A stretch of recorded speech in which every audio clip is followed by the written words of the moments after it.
হায় রে, আমার সোনার দেশের সোনার শিক্ষার্থীরা, কয়েকদিন আগেও তোরা সর্বসাধারণের কাছে সুপারহিরো ছিলি। তোদের নিয়ে সব শ্রেণীর মানুষ গর্ব করত, কিন্তু দিনকে দিন ভাই তোরা এতটাই উশৃঙ্খল হয়ে যাচ্ছিস, মানুষ এখন বলতে বাধ্য হচ্ছে আমরা আগেও নির্যাতিত হতাম আর এখনো হচ্ছি। শুধু সরকারের পরিবর্তন হয়েছে, আমাদের নিরাপত্তা, আমাদের ভাগ্যের কোনো পরিবর্তন হয়নি। গত সোমবার তিতুমির কলেজকে বিশ্ববিদ্যালয় করার দাবিতে মহাখালী রেলগেটে ছাত্ররা রেলপথ অবরোধ করে। ট্রেন আটকানোর চেষ্টা করার সময় তাদের ছোড়া পাথরের আঘাতে ট্রেনের কয়েকজন নিরীহ যাত্রী আহত হয়েছে। আহতদের মধ্যে মহিলা আছে, 2 বছরের বাচ্চাও আছে। এখন আমার কথা হলো, তিতুমির কলেজে কি চলন্ত ট্রেনে কিভাবে পাথর নিক্ষেপ করতে হয় এগুলো শিখানো হয় নাকি? তোদের কি একটুও কমন সেন্স নাই? তোর ছোড়া একটা পাথরের আঘাতে কোনো এক মায়ের বুক খালি হয়ে যেতে পারে। একটা সময় ছাত্রলীগ রাস্তায় নেমে নিরীহ মানুষদের পিটাইতো, এখন তোরাও তো সেটাই করছিস। তোদের দাবি না মানার সাথে ট্রেনের সাধারণ যাত্রীরা কি দোষ করেছিল? তোরা কোন কারণে তাদের শরীর থেকে ঝরালি? যে কলেজে এমন ব্রেইনলেস গরু ছাগল পড়াশোনা করে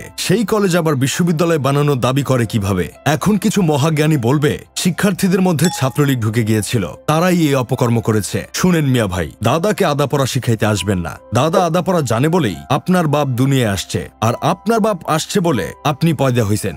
বাংলাদেশের প্রতিটা শিক্ষা প্রতিষ্ঠান থেকে ছাত্রলীগ যারা করত তাদের কুত্তামার মেরে বান্ডি ফাটাই দিছেন। ওদেরও তো মরার ভয় আছে। জীবন নিয়ে কোন রকম ওরা গর্তে বসে দিন পার করছে, আর আপনারা লজিক দেখান। তিতুমির কলেজকে বিশ্ববিদ্যালয় করার দাবিতে যারা নেতৃত্ব দিয়েছে সব দোষ ওদের। তোরা আন্দোলন করবি কলেজ ক্যাম্পাসের আশেপাশে কর। তোরা নেতৃত্ব দিয়ে কোন কারণে শিক্ষার্থীদের নিয়ে রেলপথ অবরোধ করতে যাস?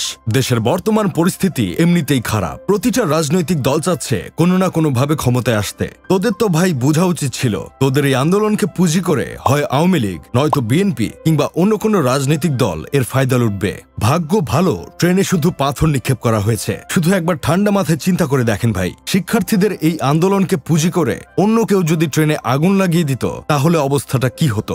এর পুরো দায়ভার সারা দেশে শিক্ষার্থীদের নিতে হতো।